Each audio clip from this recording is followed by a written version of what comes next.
people think that my knees are bad from a lot of running, and they're wrong. I wasn't born healthy.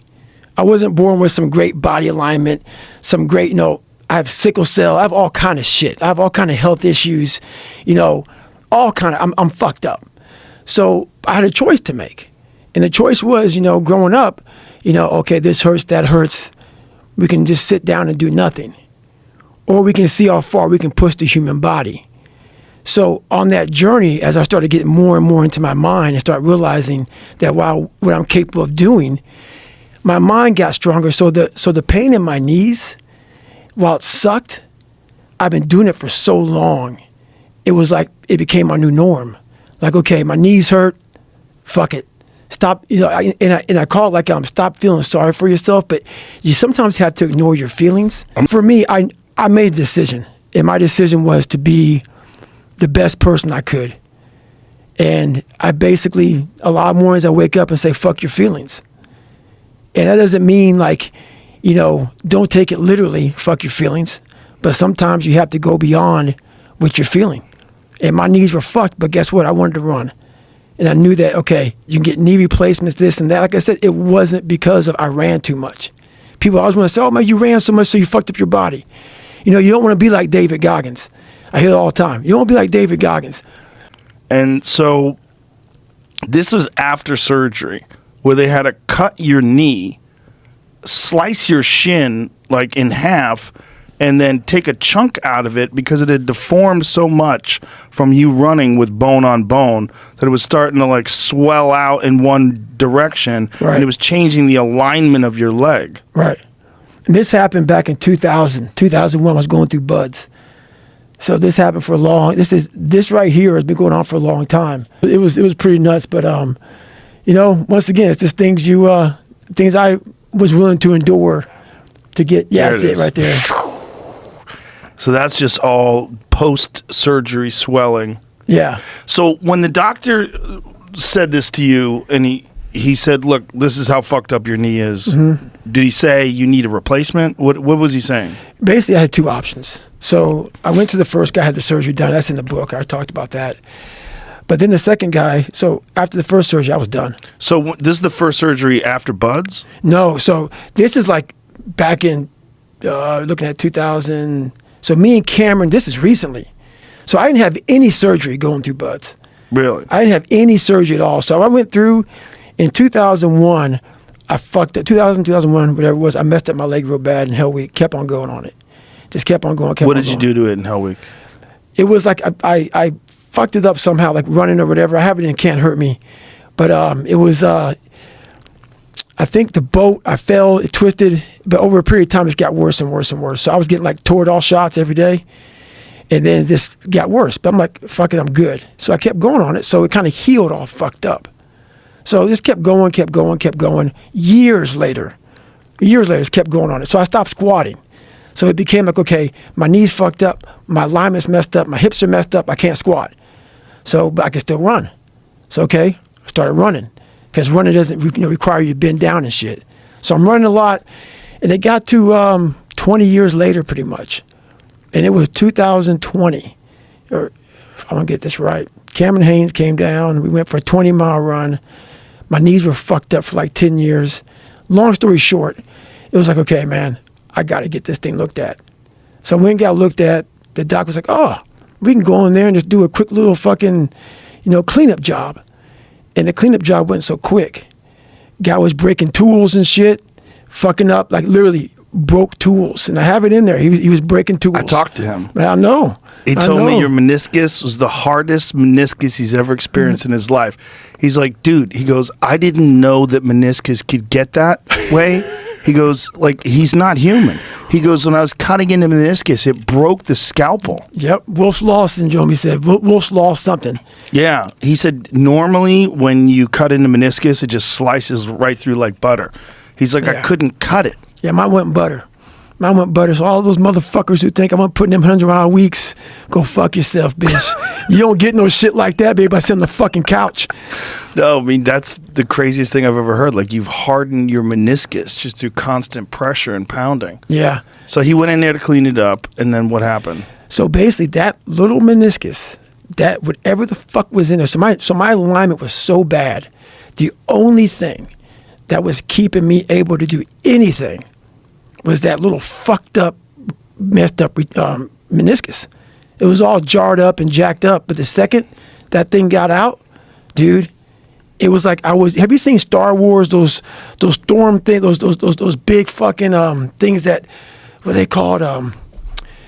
They have wobbly legs when they hit like logs. The robot things. Yeah, the robot things. That's how my leg was. It had nothing. It was just like a little dangling fucking like, so from my knee down, the shin, the tib fib, it just dangled. Like there was nothing. And I was like, okay, man, this So it was worse after the cleanup. Much worse. Like I was done. I went from running 200 miles to, I did 240-mile race in 2020, October 2020. It was Moab. Went out there, got second place, 62 hours. Knee was fucked up, getting it drained before the fucking race, but I still ran 240 miles. Literally, 5 or 6 days before the race, I'm getting it drained. And it was a baseball size fucking, it's called a baker's assist. So they drained it, and I went in there and did the race. Finished it, and I was like, okay, here we go. Went on to do some more races. I did like another 200-miler, did a couple more races, and then, like I said, Cam came down.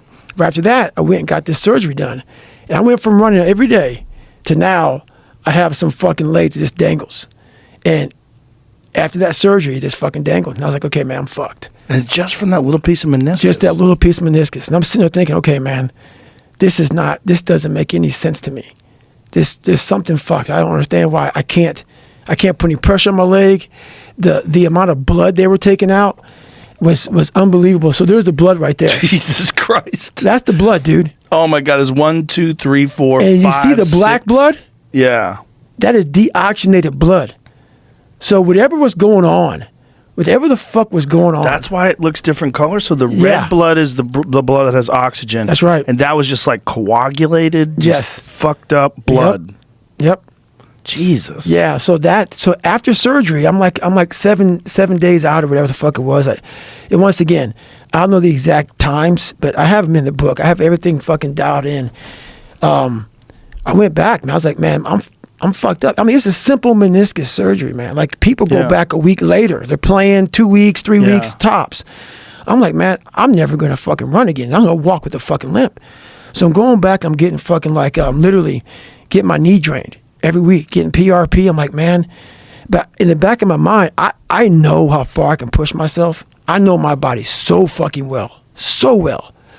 And I'm like, this is wrong. I go, I'm never going to run again. I'm never going to run again. And I walk with a limp. So this went on for about six months. So I had the surgery done in February. It was February, March, April, May, June.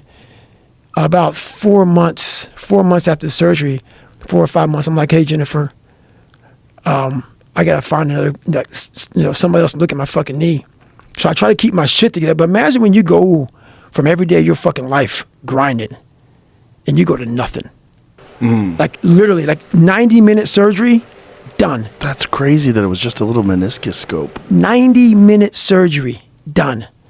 And I was like, okay, man, anyway. So I found this guy named Dr. Gamal out of New York. And we fly there, but I'm like, he can't fix this, man. Because I knew it was a lot more than knees. It was all kind of this fucked up body shit. And I walk in the office, and he decides to see me, and me and Jennifer in there. Jennifer's happy. She's happy as shit. It's like, oh my God, man, this guy's going to be able to get you a fucking meniscus replacement. He was all kind of guru'd out. But I'm a realist, bro.